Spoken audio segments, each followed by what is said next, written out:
Harris and Me, Chapter 2, wherein I become a farmer and meet Vivian. I was dreaming, random firing of neurons through my mind.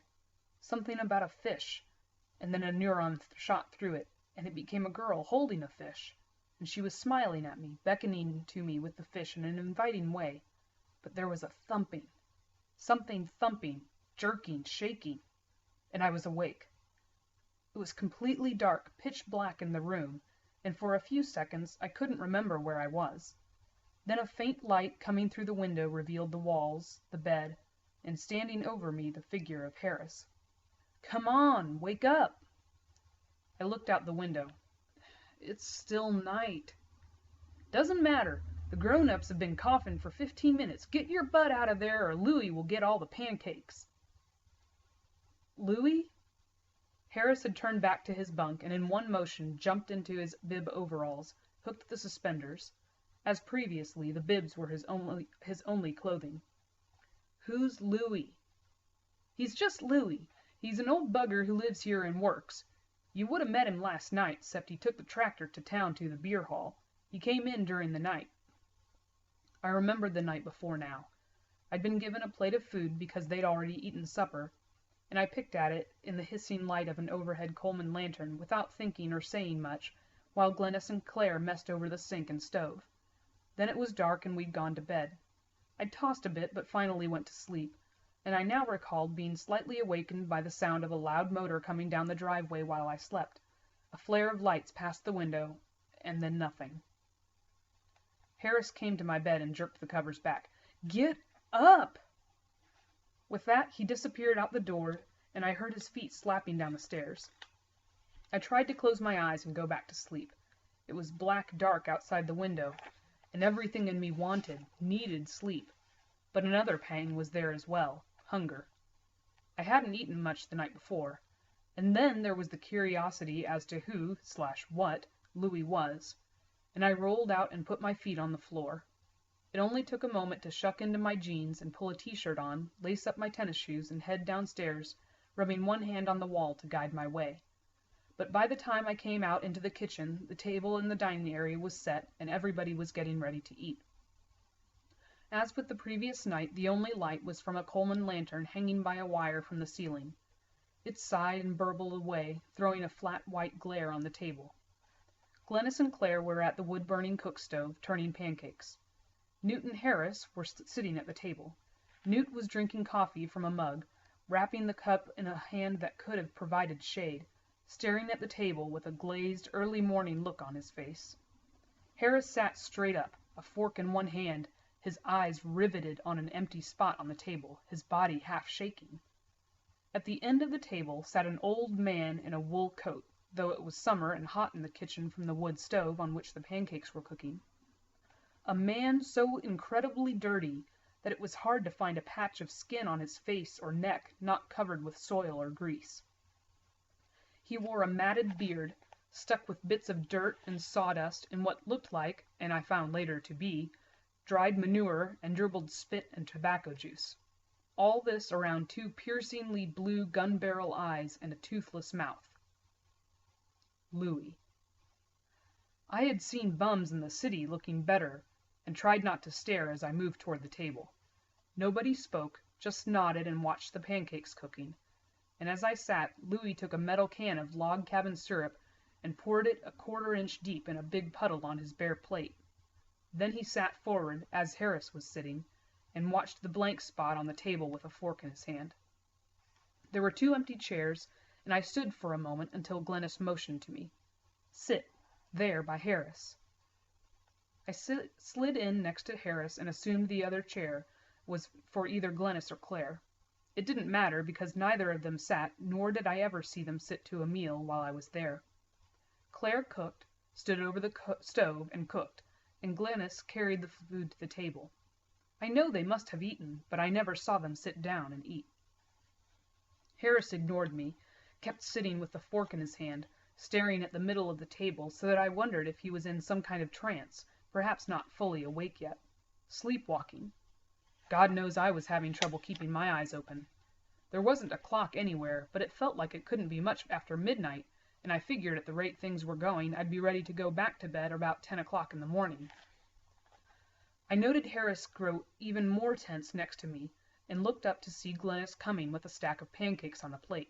They looked delicious, steaming and fluffy, and I felt my mouth start to water. I was not to get any of the pancakes. Before the plate hit the table, Louie leaned forward like a snake striking and hit the stack of pancakes with his fork. At the same instant Harris made his bid, jabbing for the stack with his fork, but he was too late by miles. The whole stack went to Louie's plate. 7 or 8 of them dropped into the puddle of syrup, hesitated while he poured gobs more syrup on top of them, and then disappeared. With the possible exception of some species of sharks in a feeding frenzy, I have never seen anything eat like Louie. The pancakes were consumed whole. He deftly forked them in the middle, twisted them a half turn, and then speared them into the back of his toothless mouth, letting his lips squeegee off the excess syrup, which then ran down into his beard, some of it to drip back onto his plate. In some wonderful manner he would then open his throat and swallow, all without chewing and only half choking. The entire stack was gone in 10 seconds flat, and he was sitting again with his fork in his hand, the syrup dripping down from his beard onto his shirt and lap. "Rats," Harris whispered to me, sighed and leaned back, shook his shoulders to loosen the tension, and got ready for the next batch. Newt hadn't moved, was still wrapped around the coffee cup, and I stared at Louie in open admiration. He was a machine completely devoted to feeding itself. Not a word, no wasted motion, just strike and gone. The next stack of cakes was the same, except that Harris caught a corner of one pancake, a tattered remnant that he poured syrup on and ate carefully, chewing for a long time. Louie ate this third stack as well, so far at least 20 pancakes, but he was slowing, dragged down by food, and when the fourth stack came he hesitated. Harris was ready, went in low and nailed it and put it on his plate. I thought with a low growl in his throat, but I couldn't be sure. Louie didn't seem to mind and belched softly, a green drifter, the kind of belch that made people move away in a crowded room, and turned, waiting for the next delivery. "Harris, you share now." "But, Ma!" Glennis turned from the stove, leaned across the table, flicked at Harris with the back of her hand, and I heard her fingers connect with his forehead so hard his head jerked back. He handed me a pancake. "More," Glennis said, "half." She raised her hand and he flinched and complied, although he tore the last one in two with his fork, so I didn't quite get half of the whole stack. I didn't care. By this time I felt lucky to get anything, and dripped syrup from the can onto my cakes. Harris had got to it before me and nearly drained it. I ate quietly. Newt still hadn't moved, except to raise his arm and drink the coffee. Glennis refilled his mug twice while we ate, and he drained it both times without speaking. "Come on," Harris said. "We've got to get the cows in." He had finished eating and pushed back from the table. I still had half my pancakes to go. "Let him eat," Glennis said. "He doesn't know how to eat fast yet." Harris grew quiet, but pulled at my shirt and whispered, "Come on." I ate as fast as I could. Envy for Louie's technique grew strong in me, and still chewing followed Harris out the door. Into pitch darkness. I had forgotten that it wasn't light yet, and before I realized it, I took a step off the porch and tumbled into the yard. "Tarnation, can't you even walk?" Harris dragged me up and disappeared into the darkness, headed in the direction of the barn. The path proved to be an obstacle course.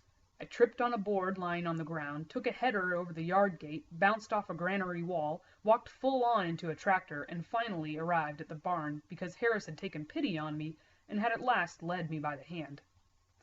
I did not understand what "getting the cows in" meant, or why we would want them in. By this time I was swearing constantly, using words I had learned from soldiers in the Philippines, and pretty much didn't give a damn, how I thought it, if I ever saw a cow, or Harris for that matter. Harris led me through the darkened barn, the smell of manure stopped me cold, and out the back door where he stopped and stepped off to the side and seemed to be fumbling with something. There was a rustle of paper, Another moment of silence, and then a flare as he struck a match and lit a hand-rolled cigarette. He took a deep drag, inhaled, and blew smoke.